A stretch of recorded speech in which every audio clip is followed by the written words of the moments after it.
And today I'm standing outside Mr. Clark's room to talk about Freedom's academic decathlon team and what's going to happen to it this year. For years, Freedom High School fielded an academic decathlon team directed by psychology teacher Sean Clark. Last year, that team had its best showing yet, coming in third place overall in the competition. Yet despite these stellar performances over the past few years, school officials have decided to shut the team down. When Focus on Freedom asked Mr. Clark why that is and what can be done to save academic decathlon here at Freedom. ACDACA is a nationwide competition between high schools mainly. They do state competitions, regional competitions, and the winners of those advance on. We have multiple high schools from the county that participate. It's an academic competition with 10 subject areas that students are required to perform in. There's a speech, an interview, an essay answer related to a piece of literature that they read for the competition time frame, and then they do study within different disciplines: math, science, social science, economics, art, music, all related to one particular theme. For example, last year's theme was World War II. So I took over the team 5 years ago, and we've been competing ever since up to this year. There has been talk about ACDACA being cut from, I believe it was the county. It wasn't it? The county said that they were going to cut it for a lack of interest. Now, why do you think this is? Well, each team that participates in ACDACA has to pay a registration fee. It's basically $50 per student. Here at Freedom, our participation in ACDACA has grown dramatically. However, it hasn't increased across the county. The first year that I did ACDACA as an assistant coach, there were 17 teams competing.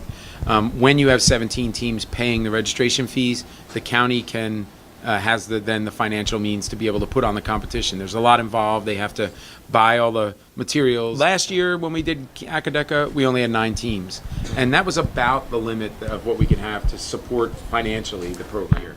And next year, this year they tell us they plan on doing a marketing campaign to bring it back next year. You have to also keep in mind this: even the schools that compete, not all of them were fielding full teams. A full team is a dozen people. Yeah. And if they only fielded 6 kids, that still doesn't give the financial support that the county needed. What could potentially be done to save ACDACA? I've been trying to talk to folks at the state and other coaches in the county about us competing in another county, but that looks very unlikely. Mainly because we were the third place team last year. Campolindo was the first place team consistently for years. And other teams are a little hesitant to have us, the first and third place teams, come in to their county and compete with their team. It's like we are indeed going to be forming an Odyssey of the Mind program here at Freedom. But it's a statewide competition that still supports students who are willing to put themselves out there and challenge themselves. And that is our interview with Mr. Clark. I'm Connor Robles from Focus on Freedom. Thank you for watching.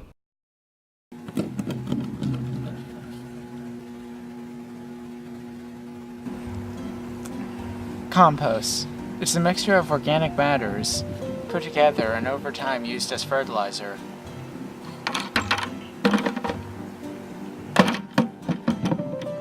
FRESHH Club plans to put bins like these all over school campus. Places such as right here. We are doing composting to help build soil for our farming area. We do grow food here, and it needs a lot of help, so with all the food that's being thrown away at school, we think it would be a win-win situation to try to take some of that food and put it into our compost. It's okay to put fruits, vegetables, maybe a salad, cereal, popcorn, sunflower seeds, napkins, and coffee grounds are okay. No meat, bones, no dirty products, no bread, and no greasy food, which is a lot of what they sell in the snack bars. Wait a second, this doesn't belong in here. It belongs in here.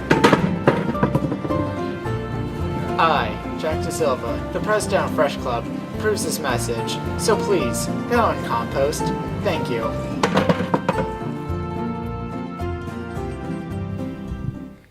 Good morning, Freedom. I'm Destiny Jackson. I'm here at the school's pool to find out what's happening with this season's girls' water polo team.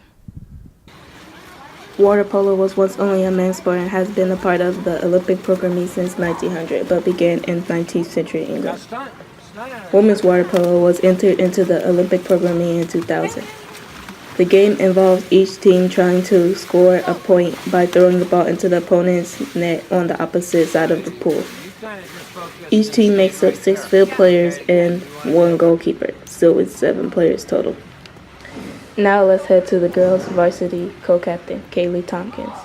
I've been playing for 7 years, and my dad was really the person who got me into playing it in the first place. He played all throughout high school and college, and even played for the national team. Well, with some of the newer players, how do you think the season is going to go out? There are definitely a lot of new faces, and I think it's going to be a challenge with our numbers. But overall, I think if we stick together, I think it will be a really good season overall. Well, how does the team's chemistry affect the way you play in games?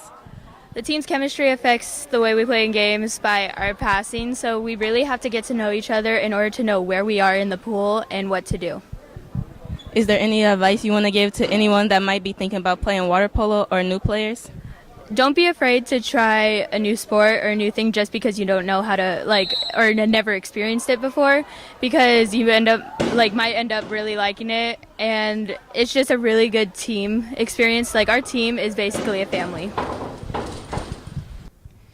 Thank you, Kaylee. I'm Destiny Jackson. Thanks for watching.